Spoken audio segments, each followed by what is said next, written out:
yung mga gamit niya doon. Wala na. Ayaw niya nga ng baso. Dinala ko lahat ng baso. Isang baso lang yung tinira niya din. Paano yung paglilinis daw? Lilinisin mo? Sabi Hindi, magpalinis daw siya. Kumuha siya ng maglilinis ng baso. Sabi mo, kami na lang.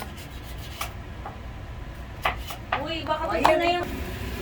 Puro na nga itong inaano. Maliliit naman. Lumiit na. Kaya mo siya. Hindi Busy naman, ito yung na nga, mga- inaasa ko lang. Busy yung mga chief ko. Asa na yung ano, mantika mo? Ayun, malapit na.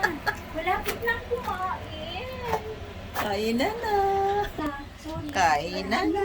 Wala na, niluto na. Sabi mo, ano? Ayun na, Dalhin ko sa freezer. para may lasa. Ang dami. Oh, busy kami. Banding. Banding loto. Iba yung maso, iba yung tubig. Ang lalaki ng tubig. Sa taba.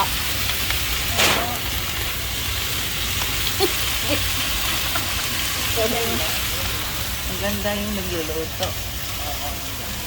Namumula na ang pisngi.